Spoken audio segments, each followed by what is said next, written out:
You cannot invest with us until you are educated. We will not take your money until you understand that this is a longer term buy and hold, set it and forget it investment with no cash flow, and you're going to have to wait a while to get your return. Welcome to Truly Passive Income. I'm Neil Henderson. And I'm Clint Harris. Our guest today is Mr. Brad Warren. Brad is a former national and international speaker and coach. He's traveled to over 19 countries and 27 of the United States for over 40 years. He's teaching business courses. He's spoken in front of 60,000 plus people, coached 500 business owners, and is the 2014 Bay East Association Realtors Affiliate of the Year. And he's here to talk to us about land banking, which is something we've not talked about yet. So, Brad Warren, thank you so much for joining us here. How are you today, sir? I'm doing very well. Thank you for having me on the show. Yeah, thanks for getting up a little early. You're on the West Coast. We're on the East Coast. You got a little. You realized you were a little nervous about the interview. You got up way earlier than you really needed to, but we appreciate you being completely prepared. Thank you, and I am ready to rock and roll. All right, let's go. So, Brad, you had obviously a great trajectory with your career. You're the author of Just Sold, The Real Estate Professional's Guide to Selling More in Less Time, a lot of speaking, and then you kind of transitioned in your career. And I'll be honest, I'm being a little bit selfish about choosing this part of your accolades to talk about because I'm honestly curious about it. But you transitioned to a career as a specialist in land banking since 2018. Correct. Obviously, we've seen massive appreciation in the market since then. So it sounds to me like you timed that very well. But now you're helping other investors looking at building generational wealth by investing in land. Unpack that for us a little bit. Tell us about how you got into that and what your trajectory looks like now. Sure. So I do a quarterly net worth statement, and I've been doing it since March of 1989, probably before you guys were even born. I don't know, but when I first got engaged to my wife, and every quarter I look at the numbers. And on December 31st, 2011, I looked at the numbers and I realized my wife could retire. She was working at Oracle. She had a 401k, company matched. She did all kinds of, investing in mutual funds, and she had a nice big portfolio. She could retire. Together we could retire if I added in my little bitty pittance of a retirement fund. But if I was still single and needed to retire, I couldn't do it. So I called my land banker. Her name is Marcella Silva. We were in a networking group. And I said, come to the house, do your presentation for my wife, Marie, and myself, which she did. My wife actually walked out at the end of the presentation, said, no, thanks. I don't get it. Land, dirt. Why do I want to buy dirt? And the timeline and she walked out, and I turned to Marcella. I said, get me a property, because this is the only way I'm going to build legacy and generational wealth. So I bought my first property. Next year, I got another one. Next year, I got another one. Then my wife comes with me to hear Marcella speak at a hotel. I said, but you heard her 3 years ago. You weren't interested. Well, I've been watching you. You've made all these finder's fees. You've made tens of thousands of dollars referring business. You've gone to the company headquarters for the annual meeting. You've gone down. You even have little bags full of dirt from your property. And maybe I missed something, but I'm not going to buy. The whole way in the car, Neil and Clint, I'm not going to buy. You're not gonna. Well, very long story, very short. We get there. She listens. She buys 2 properties right there in the hotel out of the 4 that were offered. And then in the car on the way home, I thought you weren't going to buy, honey. And shut up, drive the car. I get it now. I understand. We have since purchased 6 more. So we now own 11 properties. But in 2018, Wednesday, January 31st, I remember like it was yesterday, I came home from work. I was a business coach at that time. And my wife is sitting at the kitchen table, which is unusual because usually she's slaving away for Oracle in her office in the back of the house. And I got this funny feeling. I sat down. I said, what's up? She said, I've been dismissed. You've been fired? No. Canned, sacked, let go? No, dismissed. Apparently a new category of getting rid of people that allowed Oracle to not have to pay unemployment benefits. So now here's my wife unemployed, not getting another job. And I was like, okay, we'll get by on my coach's salary, my coach's income. And she said, okay, fine. And I said, but we're still going out with Rick and Marcella. Marcella is the land banker that I referred to earlier. Her husband is Rick, very good friend of mine. We were having dinner with them that we had scheduled 2 weeks earlier. We get there, we tell our story, we expect them to, oh, you poor baby, oh, you've been fired. And they start laughing. And I'm like, what the F is going on? Didn't you just hear what we said? She lost a 6-figure job and vacation pay and 401k and health benefits. We're going to have to start paying for those. And they said, Brad, you're not going to believe this. 2 weeks ago, our company had a moratorium on hiring new real estate agents. We couldn't hire anybody. Last week, they just lifted the moratorium. You are the first person we want to invite to join our team. We know you got your real estate license 2 months earlier for another reason, which I won't go into now. And we want you to move your license and come work with us. 2.5 hours later, we're driving home. I haven't said yes. My wife goes, Brad, I don't understand. This is an incredible opportunity. Why didn't you say yes? I said, Marie, they're asking me to leave a 40-year career. It's all I've ever done my entire adult life is talk and speak and coach and get on stages. And now they want me to sell dirt. She leans over in the car, gets right next to my ear and goes, Brad, you'd be an idiot not to take this new career opportunity. And I did not marry an idiot. And everybody I tell that story to chuckles like the two of you just did. And I was hysterical. I almost drove off the road. I was laughing so hard. I almost lost the steering wheel. And I said, you're right. I will take it. Called Marcella the next morning, February 1st. 8 days later, my license was moved. And I've been selling dirt as a real estate salesperson in the state of California. I have a real estate license. And I sell vacant land strategically placed in the path of growth to patient investors to help them build generational wealth. And I've been doing that for the last 6 years, and I love it. It's fantastic. I love that story. So I've heard you mention that your first land investment seemed like swampland. And could you elaborate on how you managed that initial uncertainty and turned that into success? Well, I wouldn't exactly call it swampland. It was just vacant land with a couple of little cacti growing on it. It's sort of in the middle of nowhere at that time. And when I stood on it with Marcella, when she took me down there to look at it, I said, did I make a mistake? She said, Brad, this is mixed use. Hold on. Be patient. Remember, we told you 7 to 10 years, could be less, could be more. Just be patient. Well, since buying that property and then, of course, 10 more, that property, I've seen one less than a half a mile away selling for 4 times what I paid. A half a mile to the other side of me, BYD, which is Build Your Dreams. It's a Chinese electric car manufacturer that built its only North American bus manufacturing facility in Lancaster, California, where we invest. Remember, I said strategically placed in the path of growth.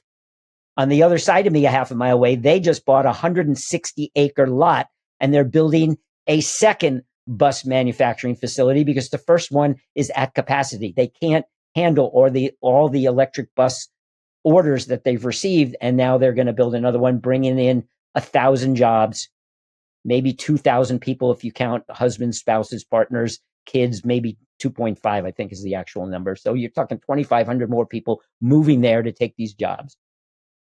So okay, that's what happened. At this point, Neil, go ahead. I was going to say that's what happened to that property. And the last thing, we love business-friendly city government.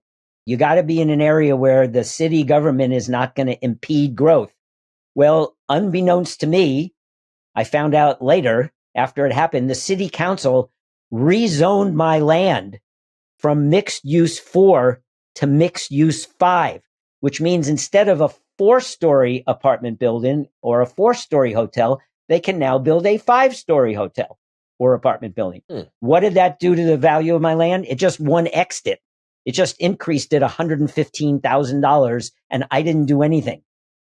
We call that other people's money, other people's time, the unearned increment. I didn't do anything to earn that extra $115,000, but my land will sell for more because they can build a bigger property. So yeah, sorry, Clint. Just wanted to finish that story. No, not at all. I'm just going to be nice and let Neil get a few more questions in this interview because I've got enough to fill up the rest of our time together. But I can go as long as you want. I have nothing scheduled till 4 this afternoon. Great. We could do that. We might run out of tape here. So, okay. First question, unpack a typical deal. Obviously, I know that deal is a little bit anecdotal with the rezoning, which I didn't even know they could do that without your approval. But unpack a typical deal acquisition, life cycle, the end buyer, and then we'll go a little bit deeper. And I want to talk about the feasibility and identifying where those areas of growth are at kind of ahead of time and the vision that you have to have. But specifically, just on an individual average deal, kind of walk us through that acquisition and the life cycle. Okay. And I'll keep it short because it's quite involved process. But basically, Sure. I meet somebody either from a finder, which is a referral partner. They send me somebody, or I get on a Zoom call with somebody from LinkedIn that sent me a request to link, and I talk about land and they get interested. I send them a presentation. They look at it. It's about an hour long. It's actually required. You cannot invest with us until you are educated. We will not take your money until you understand that this is a longer term buy and hold, set it and forget it investment with no cash flow. And you're going to have to wait a while to get your return, which generally is 3 to 7x, 3 to 7 times your investment. So you're trading time for more money. So you watch that presentation, you get on a Zoom with me, I answer the remaining questions you have. Then you get to meet Marcella in a 3-way conversation. We grill you. What are your goals? Are you sure that this money is patient money and can sit there for a while? They understand all that. Then they tell us, yes, I want to invest. I trust you. I understand the process. And I have X amount. Our minimum is 25,000 to 2 million.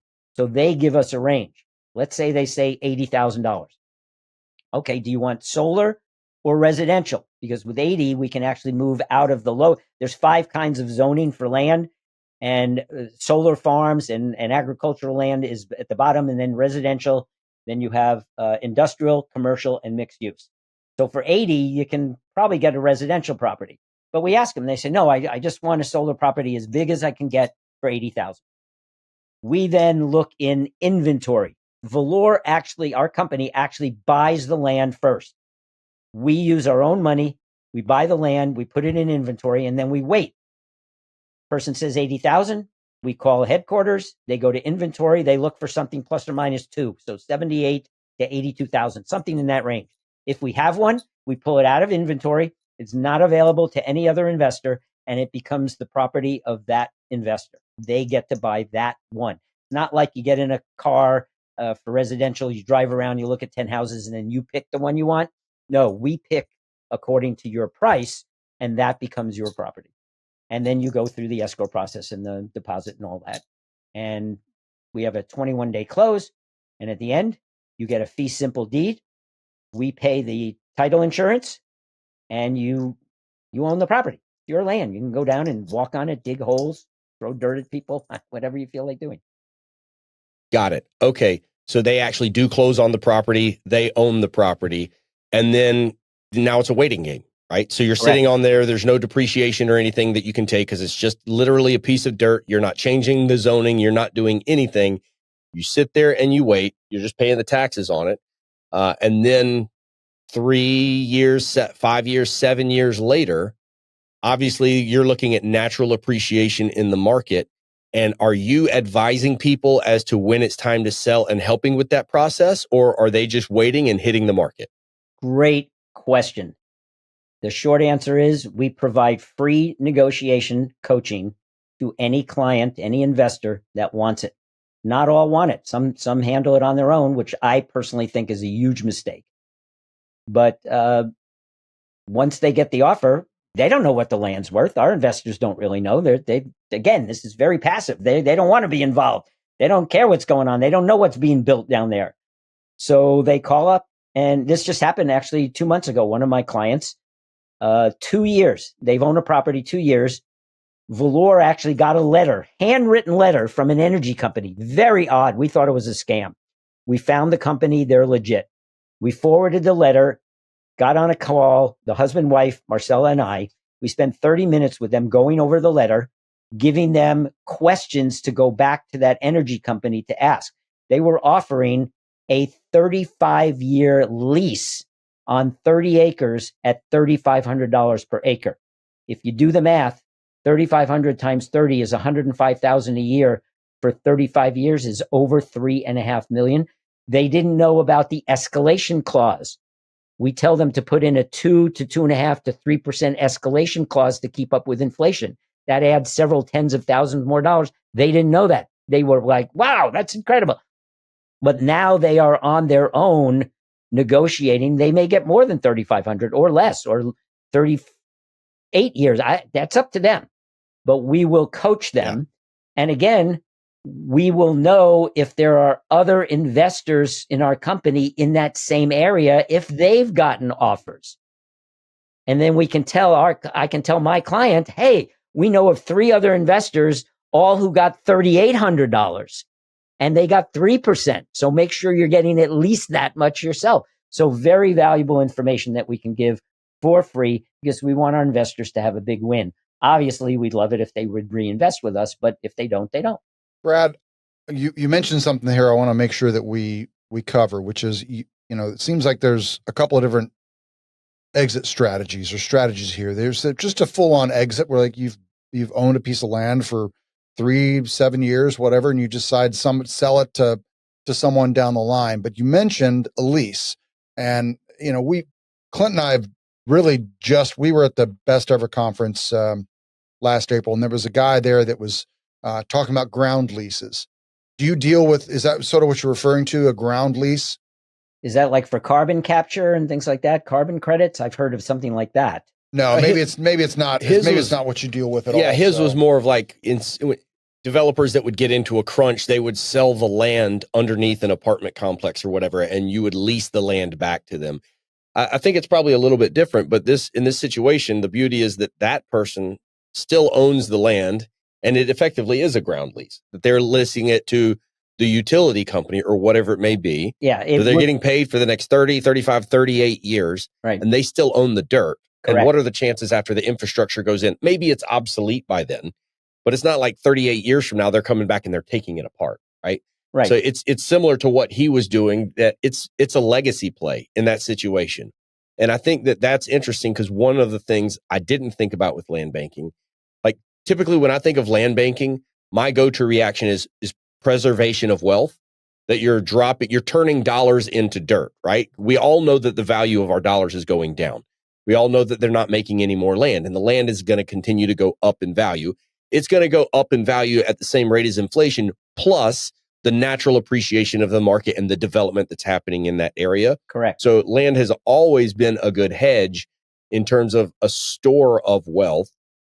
But now you're talking about the ability to turn it into an evergreen, basically land lease that's making money more than just the natural appreciation. Like in that situation, the value of that property shoots up immediately because now it's tied to a net operating income, right? So the reality is that guy could turn around and immediately sell that land lease to somebody else. You could flip the paper and probably sell it for $2 million overnight, which would be a dumb thing to do. Instead, just keep it, hold on to it, and allow it to continue to generate wealth. But right. I've always thought it as more of a hide your money there, and then now you sit back and wait. And in that situation, it's interesting that it actually turned into effectively a cash flowing rental property. Yes. Now, let me say right up front, leases are rare.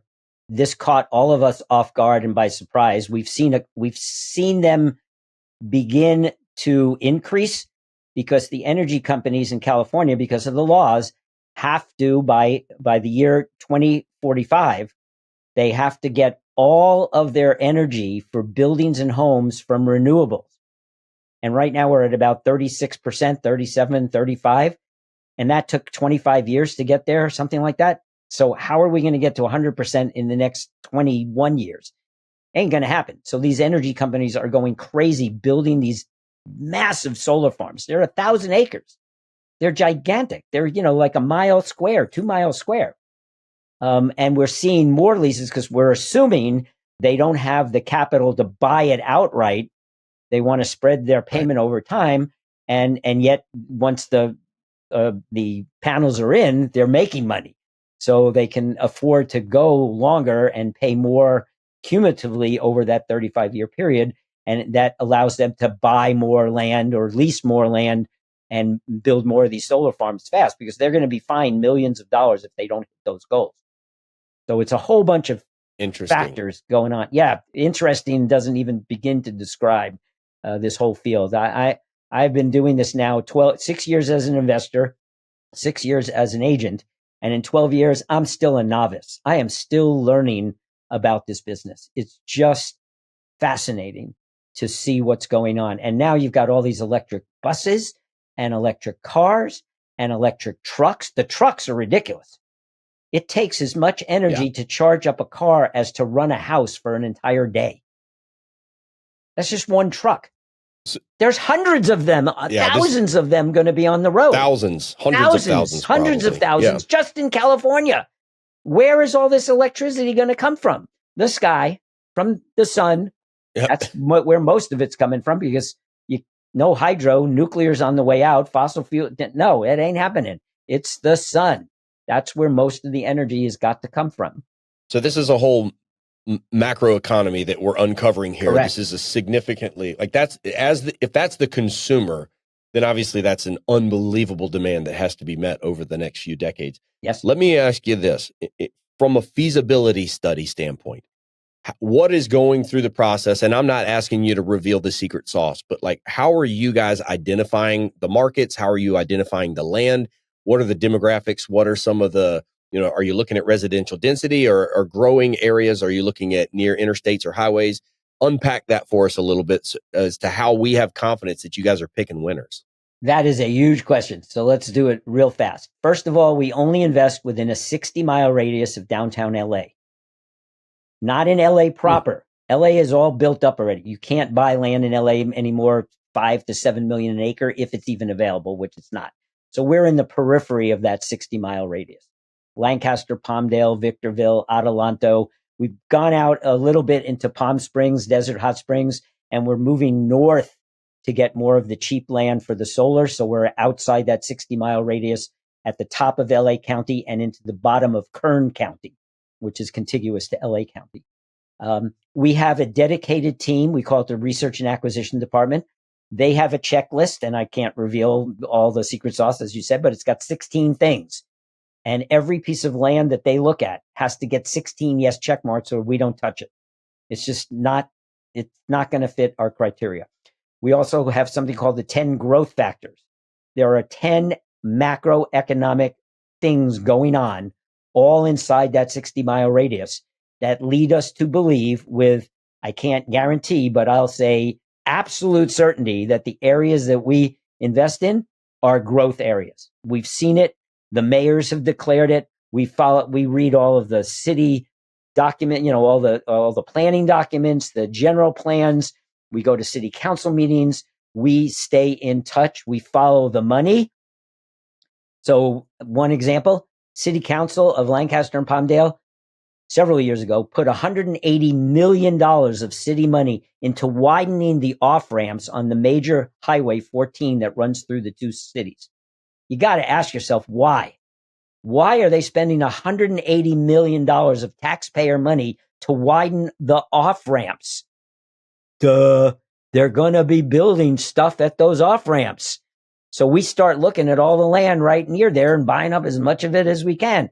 Most likely housing, or maybe 4, supermarkets or 4 mini markets with the gas station. Only now, instead of a gas station, it's going to be an electrical vehicle charging station, and have both, because we got to make that transition. So you follow the money, you follow the infrastructure, you follow the city council, you do all that and many other factors, population growth, availability of water, business-friendly city government, near a port. Long Beach and LA Harbor, third busiest, I believe, in the world, first busiest or most busy here in the US.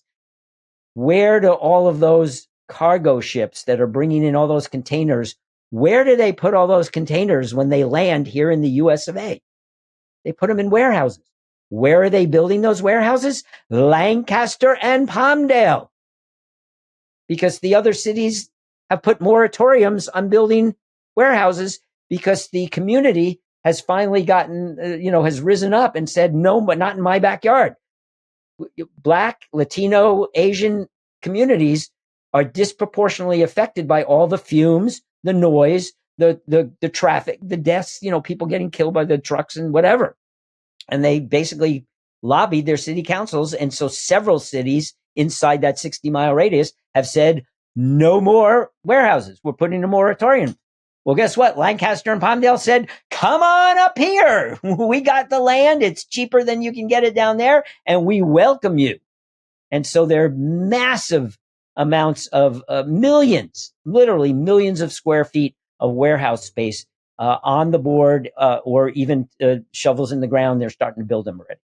So that was a bit longer answer than I wanted, but yeah. I know more. it's not a simple answer. No. I grew up in Nevada, so there's there's a lot of vacant land in Nevada, but most of it, unfortunately, is owned by the federal government, BLM. It's out there, but you always got to be careful. I guess my question is, who typically owns it now? Like who are you usually buying this land from? You've got, you're in the path of progress in Lancaster. Who owned it before? I'll give you one example. I asked the CEO that very question. Divorcing couples. So Mr. and Mrs. Smith, California's a community property state. Granny paid $3,000 20 years ago to buy 3 acres. She thought, oh, this would be a great investment. Nothing's happened for 20 years. And the divorcing couple has to one has to buy out the other one, or they have to sell it and split the proceeds 50-50. So we find those people, we offer them something, we get their land because we know it is in the path of growth, and 20 years has gone by, so it's ripe. It's getting close. It's probably not going to be 7 to 10 anymore. But unfortunately, those people don't know that. They don't have the knowledge. They don't have an entire research and acquisition department whose job is solely to do the research and find the land that meets that criteria.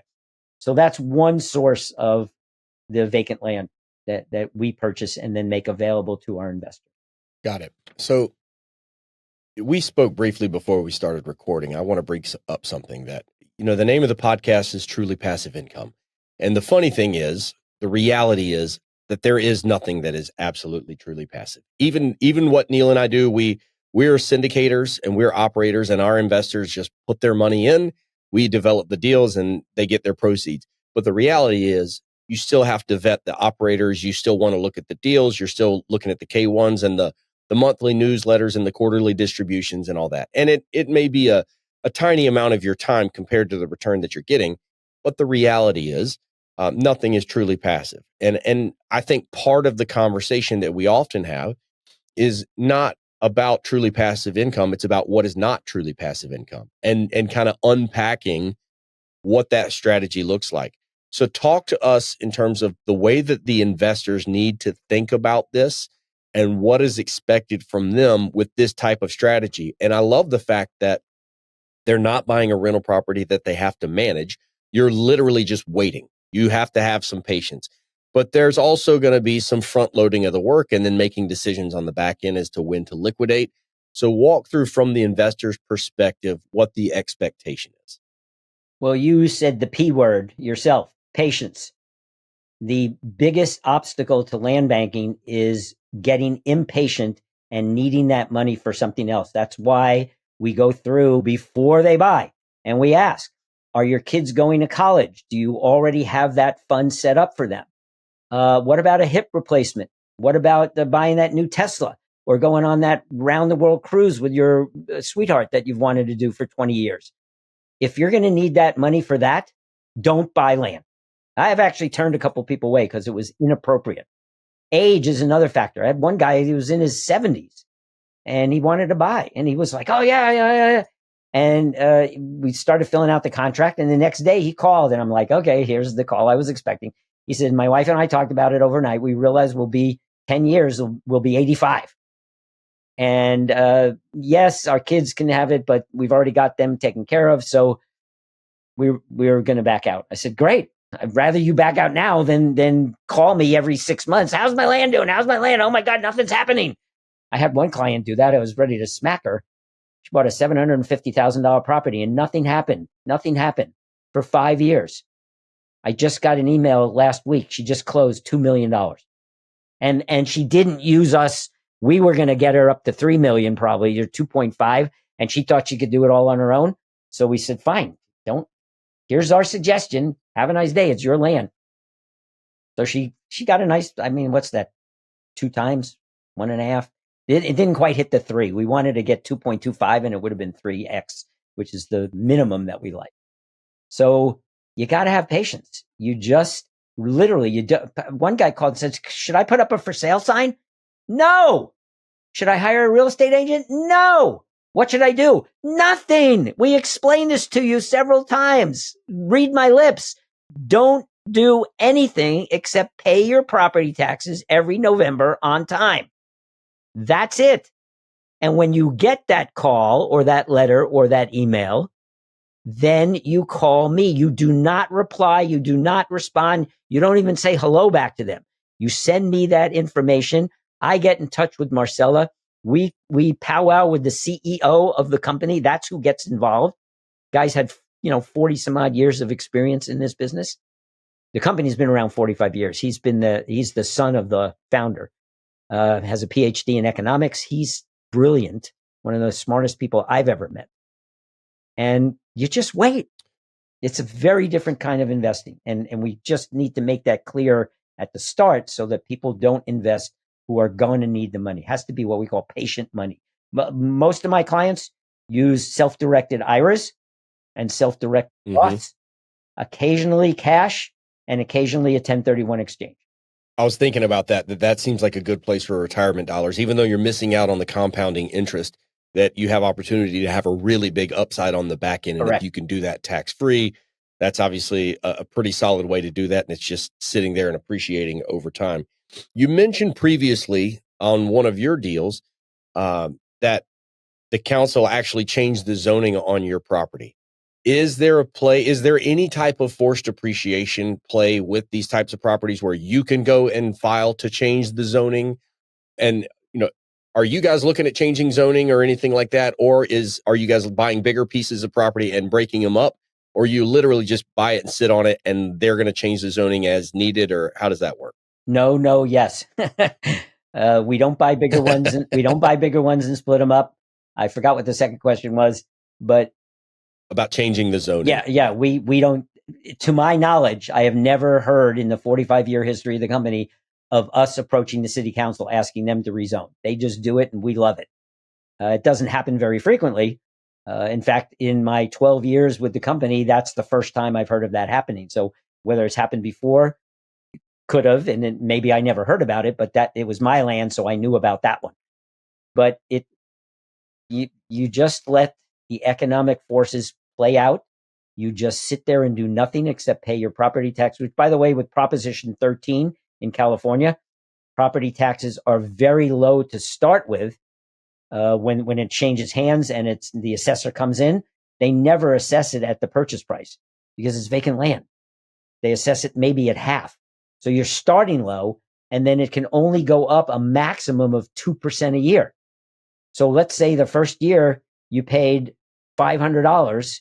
The second year you're going to pay $510, and then $520.40 or whatever. I mean, it's ridiculously low, the carrying cost. So you just sit and you wait, and it's not easy. I mean, I get impatient. I'll be the first to say, it's been a while, and I wish some of my properties would sell. And then I'm reminded, the longer I wait, the more valuable the land is, because the less, like you said earlier, invest in land because they're not making any more of it. And supply and demand. Once it's sold, there's less, and the price goes up. So you sort of answered my next question, which is, what are the carrying costs? I mean, if you got just on a typical piece of land, let's call it $100,000 piece of land that someone bought, what are they looking at as far as carrying costs? Well, let's back up a second. So in addition to the $100,000 purchase price, there's an escrow fee, which is graduated based on the purchase price. We meaning our company, pays the title insurance policy. So they basically just have the $100,000, and maybe on $100,000, it'd probably be about $1,000 closing cost for escrow. That's it. And then, like I said, on $100,000 property, even if it was maxed out. Even if they went the full 1.3%, it'd be $1,300 the first year, and then $1,300 plus 2% the second year. And that's it. There's no other costs. It's just dirt. It just sits there and does nothing except appreciate in value. Well, Brad, this has been a fantastic conversation. I've really enjoyed it. I know Clint has as well, and I know our listeners have. So if any of our listeners want to find out more about you and your company, where would be the best way for them to do that? The best and only way is email. Phone calls, if you're on the East Coast, you're going to wake me up if you call me too early. So it's just my name, Brad at bradwarren.com. You send me an email. I reply within 24 hours. We'll set up a Zoom. We'll get to meet each other, chat, start answering your questions. I send you the link to watch the full presentation, and we get the process started. And that's it. Brad at bradwarren.com.